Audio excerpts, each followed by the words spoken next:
என்ன கேட்கிறாங்கன்னா, இந்த தர்காவுக்கு போறாங்க இல்லையா, அதை பத்தி மார்க்கம் என்ன சொல்லுது? ஒண்ணு. ரெண்டாவது, முஹர்ரம் மாசத்துல ரொட்டி சுட்டு கொண்டே கடல்ல கொண்டே விடுவாங்களாம், அது விடலாமான்னு கேட்கறாங்க. இப்ப ஃபர்ஸ்ட் தர்காவை பத்தி எடுத்துக்கிறோம். இந்த தர்காவுக்கு போறவங்க எதன் அடிப்படையில் போறாங்கன்னு கேட்டா, நபிகள் நாயகம் ஸல்லல்லாஹு அலைஹி வஸல்லம் சொன்னாங்க, நான் கபர்களுக்கு ஜியாரத்து செய்வதை முன்னால் தடுத்திருந்தேன். குந்து நகைத்துக்கும் அன் ஜியாரத்தில் குபூர், கபறுகளை ஜியாரத்து பண்ணுவதை நான் தடை செய்து இருந்தேன். இப்ப நீங்க ஜியாரத்துக்கு போங்க. ஆகிரா, அது மறுமையை உங்களுக்கு யாவப்படுத்தும். இது ரசூலுல்லாஹ்வுடைய ஹதீஸுங்க. இது சரியான செய்தி.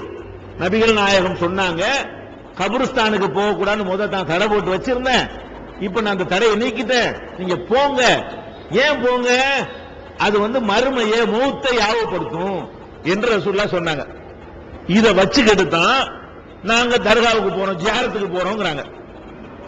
நல்ல விளைவிக்கிறேன்னு நபிகள் நாயகம் ஸல்லல்லாஹு அலைஹி வஸல்லம் அவர்கள் ஜியாரத்துக்கு போறதை நமக்கு வலியுறுத்தி இருக்கிறாங்க. அது உண்மை, போகணும். எதுக்காக வேண்டி போக சொன்னாங்க? மௌத்தை யாவப்படுத்தும்னு சொன்னாங்க, மறுமையை யாவப்படுத்தும்னு சொன்னாங்க. இது எங்க யாவப்படுத்தும்? எந்த கபர்ல போனால் இந்த யாவம் வரும்?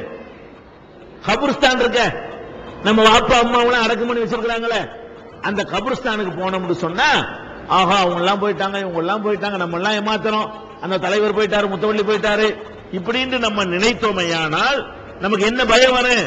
நீங்க கபர்ஸ்தான் கிட்ட போய் நின்று பாருங்க, மூத்து பயம் வருமா வராதா? நம்ம ஊர்ல உள்ள மக்கள் அடக்கம் பண்றாங்க கபர்ஸ்தான், அதுல போய் நின்றா உங்களுக்கு மௌத்துடைய பயம் வருமா வராதா? வரும், எல்லாருக்கும் வரும். அப்ப கபருஸ்தானுக்கு போனால் ரசூலுல்லாஹ் எதுக்கு அனுமதிக்கிறாங்க? அங்க போய் துஆ செய்யறதுக்கு அனுமதிச்சாங்க? இல்ல, கபருக்கு போறதை நான் அனுமதிக்கிறேன். ஏன் என்றால் அது மௌத்தை ஞாபகப்படுத்தும். நம்ம கபருக்கு போற நோக்கமே என்ன? மௌத்தை ஞாபகப்படுத்திக் கொள்வதற்கு தான். அப்ப நம்ம கபருஸ்தானுக்கு போகலாம். நம்ம ஊர்ல உள்ள கபருஸ்தான் இருக்குல்ல, எம்கேபி நகர் பள்ளிவாசல் இருக்கு, கபருஸ்தான் இருக்காங்க இருக்கா, அந்த கபருஸ்தானுக்கு போனீங்கன்னு சொன்னா அது போய் பார்த்தோம், நமக்கு என்ன செய்யும்? மௌத்துடைய யாவும் வரும். அதுக்கு ஒரு துவாவையும் சொல்லி தந்தார்கள். என்ன துவா? அஸ்ஸலாமு அலைக்கும் தியார கௌமின் முஃமினீன், முஃமின்களே உங்கள் மீது சலாம் உண்டாவட்டுமாக. அன்தும் சலஃபுனா, நீங்க முன்னாடி போயிட்டீங்க. வ நஹ்னு பில் அஸர், நாங்க பின்னாடி வந்துகிட்டு இருக்கிறோம். வ இன்னா இன்ஷா அல்லாஹு பிக்கும் லலாஹிகூன், நாங்க இன்ஷா அல்லாஹ் பின்னாடி வந்து உங்களோட சேர போறோம். இப்படின்னு துஆ செய்ய சொன்னாங்க.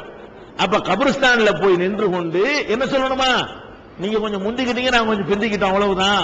இத சொல்லிட்டு வரணுமா? அப்ப ஜியாரத்துல வழங்குது அவங்களுக்கு இதுதான். இப்ப தர்காவுக்கு போறோமே, அது ஏன் போறோம்? தர்காவுல போனா யாருக்காவது மூத்தியாவும் வருமா? வரவே வராது. அந்த அத்தரு, அந்த நறுமணம், ஆம்பளை பொம்பளை கலந்து நிக்கிறது, அதெல்லாம் பார்க்கும்போது என்ன செய்யும்? இந்த உலகத்தில் இன்னும் கொஞ்சம் வாழணும்னு ஆசை வருமே தவிர யாருக்கு மௌத்தியாவும் வராது. பக்காவான பில்டிங்கும் அந்த நறுமண புகையும் அதெல்லாம் பார்க்கக்கூடிய நேரத்தில் உங்களுக்கு மௌத்துடைய அச்சு அங்க தர்காவில் போய் என்னைக்காவது வந்திருக்குதா? நீங்க தர்காவுக்கு கடந்த காலத்தில் போயிருப்பீங்களே, யாராவது தர்காவில் போகும்போது பதட்டமோ ஒரு பயமோ, நம்மளும் மௌத்தாயிருவோம், இந்த அவுளியா மாதிரி நம்மளும் போயிடும், அப்படியே ஆகும் வருது. கபருஸ்தானுக்கு போனா வருது, தர்காவுக்கு போனா வராது. அப்ப ரசூல் ஸல்லல்லாஹு அலைஹி வஸல்லம் அவங்க கபருஸ்தானுக்கு போறதுக்கு தான் ஜியாரத்துன்னு சொன்னாங்க. அதுக்கு போனா தான் நமக்கு மௌத்தியாவும் வரும். கட்டடம் கட்டலாமா? ரசூலுல்லாஹ் தடுத்திருக்கிறாங்க. பூசலாமா? அதை தடுத்திருக்கிறாங்க. விழா இருக்கலாமா? அதை தடுத்து விட்டாங்க. ரசூல் ஸல்லல்லாஹு அலைஹி வஸல்லம் சொல்றாங்க, நஹா ரசூல் லா தஜாலு கப்ரி வஸன யூபத், என்னுடைய கபரை ஒரு வணக்கஸ்தலம் ஆக்கி விடாதீங்க ரசூலுல்லாஹ் சொல்றாங்க.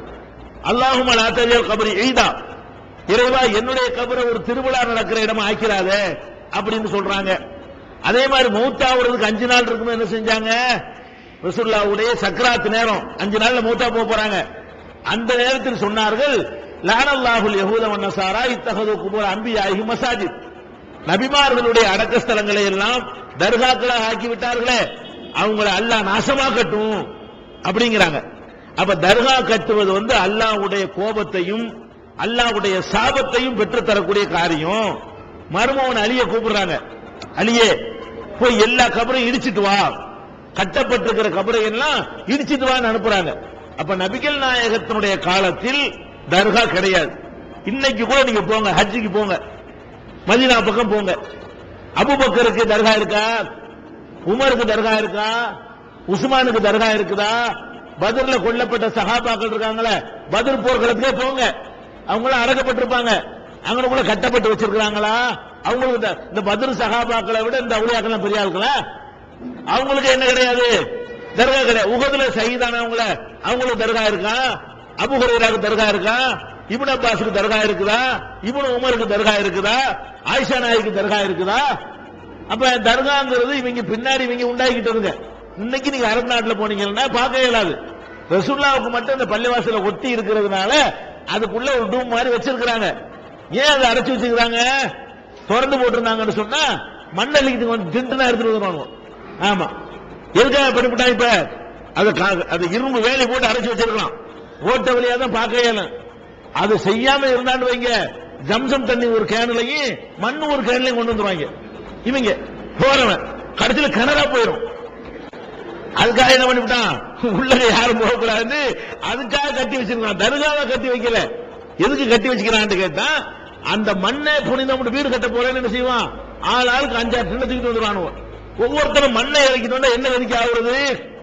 அப்புறம் இந்நேரம் ஒரு 1000 மீட்டர் கீழே போயிருக்கும்.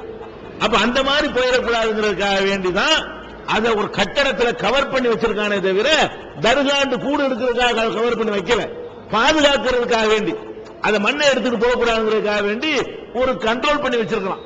அவ்வளவுதான் அங்க நடந்திருக்கு. வேற யாருக்கும் எந்த சஹாபிக்கு என்ன இல்ல. இன்னும் சொல்ல போனா அவங்க அடங்கின இடமே தெரியாதுங்க. பத்ர்ல போனீங்கன்னா இவர் தான் இந்த இடத்துல இவர் இறங்குறாரு, இந்த இடத்துல இவர் இறங்கியிருக்காருன்னு சொல்ல இயலுமா? சொல்ல இயலாது. அதுவே மறைக்கப்பட்டு போச்சு. அதனால தர்காக்கள் என்பது இஸ்லாத்துல கிடையாது. கபருஸ்தானுக்கு போவது என்பது இஸ்லாத்துல உண்டு. போங்க, போய் கபருஸ்தான போய் பாருங்க, அங்க போய் ஸலாத் சொல்லுங்க. உங்களுக்கு மௌத்துடைய யாவும் வரும். மௌத்து யாவும் வந்தா என்ன செய்வோம்? நம்ம நல்லா நடப்போம். மௌத்துடைய பயம் வந்தா தொழுவோம், மௌத்துடைய பயம் வந்தா நோன்பு வைக்குவோம், மௌத்துடைய பயம் வந்தா தான தர்மம் செய்வோம். அதுக்காக வேண்டி மார்க்கத்தில் அனுமதி. அஸ்ஸலாமு அலைக்கும். தர்காக்கு போறாங்க, நியத்து கட்டுறாங்க, மஸார்ல சுத்தி வராங்க, அது சரியா?